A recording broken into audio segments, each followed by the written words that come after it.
ಈ ಬಾರಿ ಸಂಪುಟದಲ್ಲಿ ಪಂಚಮಸಾಲಿ ಸಮುದಾಯವನ್ನ ಪರಿಗಣಿಸಬೇಕು. ಸರ್ಕಾರ ಬರಲು ಹೆಚ್ಚು ಸಹಾಯ ಮಾಡಿದ ಪಂಚಮಸಾಲಿ ಲಿಂಗಾಯತ ಸಚಿವರಾದವರೇ ಸಚಿವರು ಆಗಬಾರದು ಅಂತ ಕಾಶಪ್ಪನವರು ಒತ್ತಾಯಿಸಿದ್ದಾರೆ.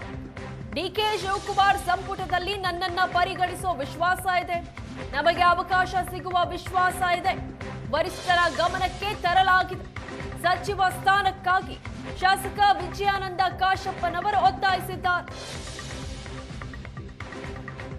ಸಚಿವ ಸಂಪುಟದ ರಚನೆ ಸಹಜವಾಗಿ ಕಳೆದ ಬಾರಿ ಅವಕಾಶ ಯಾರಿಗೆ ಸಿಗಲಿಲ್ವೋ ಅವರಿಗೆ ಈ ಬಾರಿ ಕೊಡಬೇಕು ಅಂತಕ್ಕಂಥದ್ದು, ಅದರಲ್ಲೂ ಮುಖ್ಯವಾಗಿ ಜಾತಿ ಸಮೀಕರಣದ ಆಧಾರದ ಮೇಲೆ ಈ ಬಾರಿ ಸಚಿವ ಸಂಪುಟ ರಚನೆ ಮಾಡಬೇಕು ಅಂತಕ್ಕಂಥ ಕೂಗೆದ್ದಿದೆ. ಯಾಕೆಂತಂದ್ರೆ ಲಿಂಗಾಯತ ಅಂದ ತಕ್ಷಣ ಕೆಲವು ವರ್ಗಗಳನ್ನು ಮಾತ್ರ ಪರಿಗಣನೆ ಮಾಡ್ತಕ್ಕಂಥ ಸರಿಯಲ್ಲ, ಆದರೆ ಬಹುಸಂಖ್ಯಾತರಿರ್ತಕ್ಕಂಥ ಸಮುದಾಯಗಳನ್ನು ಕೂಡ ಕನ್ಸಿಡರ್ ಮಾಡಬೇಕು ಅಂತಕ್ಕಂಥ ಒತ್ತಾಯ ಇದೆ. ಮುಖ್ಯವಾಗಿ ಪಂಚಮಸಾಲಿ ಲಿಂಗಾಯತರನ್ನ ಕನ್ಸಿಡರ್ ಮಾಡಬೇಕು ಅನ್ನುವಂಥ ಆಗ್ರಹ ಇರುವಂಥ ಹಿನ್ನೆಲೆಯಲ್ಲಿ ವಿಜಯಾನಂದ ಕಾಶಪ್ಪನವರಿಗೆ ನಮ್ಮ ಜೊತೆ ಇದ್ದಾರೆ. ಸರ್, ರಾಜ್ಯದಲ್ಲಿರ್ತಕ್ಕಂಥ ದೊಡ್ಡ ಸಮುದಾಯ ಲಿಂಗಾಯತರ ಒಳಗಡೆ ದೊಡ್ಡ ಸಮುದಾಯ, ಸೊ ಈ ಬಾರಿ ಪಂಚಮಸಾಲಿ ಲಿಂಗಾಯತರನ್ನ ಕನ್ಸಿಡರ್ ಮಾಡ್ತಾರೆ ಮತ್ತು ತಮ್ಮನ್ನು ಅಲ್ಲಿ ಕನ್ಸಿಡರ್ ಮಾಡ್ತಾರೆ ವಿಶ್ವಾಸ ತಮಗಿದೆಯಾ ಸರ್?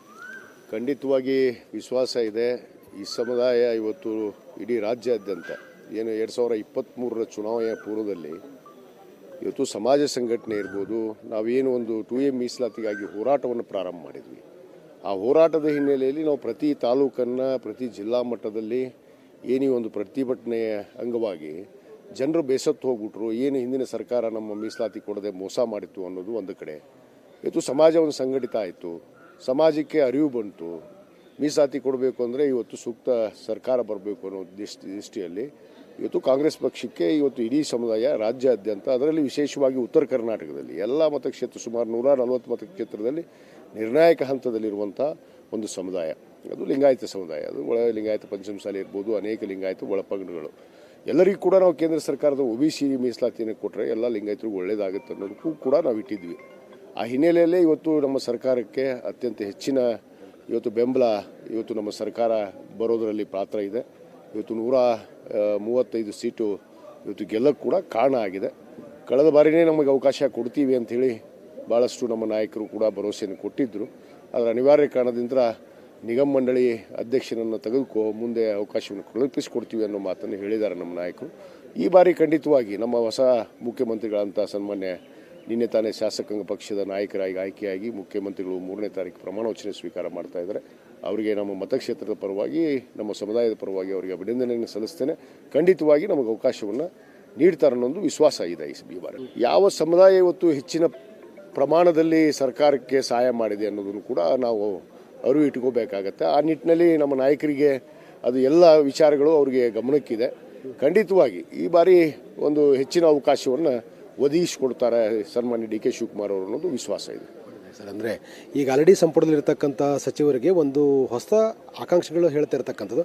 ಸಿದ್ದರಾಮಯ್ಯನವರೇ ಈಗ ಹೈಕಮಾಂಡ್ ಹೇಳ್ತಾ ಒಂದು ಕಾರಣಕ್ಕಾಗಿ ಅವರು ರಾಜೀನಾಮೆ ಕೊಟ್ಟಿದೆ. ಹೀಗಿರುವಾಗ ಈಗಾಗಲೇ ಜವಾಬ್ದಾರಿ ತೆಗೆದುಕೊಂಡು ಸಚಿವರಾಗಿರೋ ತ್ಯಾಗ ಮನಸ್ಥಿತಿಗಳನ್ನು ಬೆಳೆಸ್ಕೊಳ್ಬೇಕು, ಹೊಸಬರಿಗೆ ಅವಕಾಶ ಕೊಡಬೇಕು ಅಂತಕ್ಕಂಥ ಆಗ್ರಹವನ್ನು ಮಾಡ್ತಿದ್ದಾರೆ. ಖಂಡಿತವಾಗಿ ನಮ್ಮ ಏನು ಮಾನ್ಯ ಮುಖ್ಯಮಂತ್ರಿಗಳು, ಹಿಂದಿನ ಮುಖ್ಯಮಂತ್ರಿಗಳಂತ ಸನ್ಮಾನ್ಯ ಸಿದ್ದರಾಮಯ್ಯನವರು ಏನು ಇವತ್ತು ನಮ್ಮ ವರಿಷ್ಠರ ಮಾತಿಗೆ ಗೌರವವನ್ನು ಕೊಟ್ಟು ಅವರು ಯಾವತ್ತೂ ನುಡಿದಂತೆ ನಡೀತೇನೆ ಅನ್ನೋ ಮಾತನ್ನು ಹೇಳಿದರು. ಆ ನುಡಿದಂತೆ ನಡೆಯುವಂಥ ಕೆಲಸ ಮಾಡಿದ್ದಾರೆ. ಅದು ಎಲ್ಲ ನಾಯಕರು ರಾಜಕಾರಣದಲ್ಲಿ ನಾವು ಗುರುತಿಸಿಕೊಂಡ ಮೇಲೆ ಒಂದು ಸಾರಿ ಅಧಿಕಾರ ಬರುತ್ತೆ, ಒಂದು ಸಾರಿ ಅಧಿಕಾರ ಹೋಗುತ್ತೆ. ಎರಡೂ ಕೂಡ ನಾವು ಸಮಾನವಾಗಿ ವಿಚಾರಣೆ ಮಾಡುವಂಥದ್ದು ಇವತ್ತು ಎಲ್ಲ ನಾಯಕರಲ್ಲಿ ಬರಬೇಕು. ಹಲವಾರು ಬಾರಿ ಅವಕಾಶಗಳು ತೊಗೊಂಡ್ರು ಕೂಡ ಇನ್ನೂ ಅವಕಾಶ ಬೇಕು ಅನ್ನುವಂಥ ಒಂದು ಕೆಲವಷ್ಟು ಜನ ಇದ್ದಾರೆ, ಅವರೇ ಶಾಶ್ವತವಾಗಿ ಉಳಿಬೇಕು ಅಂತ. ಆ ರೀತಿ ಇರಲ್ಲ. ಹೊಸ ಹಳೆ ಬೇರು ಹೊಸ ಚಿಗುರು ಅನ್ನೋ ಹಾಗೆ ಹೊಸ ಚಿಗುರಿಗೂ ಕೂಡ ಅವಕಾಶವನ್ನು ಕೊಟ್ಟರೆ ಪಕ್ಷ ಸಂಘಟನೆ ಆಗೋದಕ್ಕೆ ಸಾಧ್ಯ. ಮುಂಬರುವಂಥ 28ರ ಚುನಾವಣೆಯಲ್ಲಿ ಇವತ್ತು ನಾವು ಒಂದು ಹುಮ್ಮಸ್ಸಿಂದ ಮತ್ತೆ ಸರ್ಕಾರ ತರಬೇಕು ಅನ್ನೋದು ಛಲ ಇರುವಂಥವ್ರಿಗೆ ಕೊಟ್ಟರೆ ಒಂದು ಮುಂದೆ ಪಕ್ಷಕ್ಕೂ ಅನುಕೂಲ, ಇವತ್ತು ಎಲ್ಲರಿಗೂ ಕೂಡ ಅನುಕೂಲ ಆಗುವ ನಿಟ್ಟಿನಲ್ಲಿ ಇವತ್ತು ಮಾಡ್ತಾರೆ ಅನ್ನೋದು ವಿಶ್ವಾಸ ಇದೆ. ಪ್ರತಾಪ್ ಜೊತೆ ಆನಂದ್ ಪೇಪೆ ಮನೆ, ಏಷ್ಯಾನೆಟ್ ಸುವರ್ಣ ನ್ಯೂಸ್, ಬೆಂಗಳೂರು.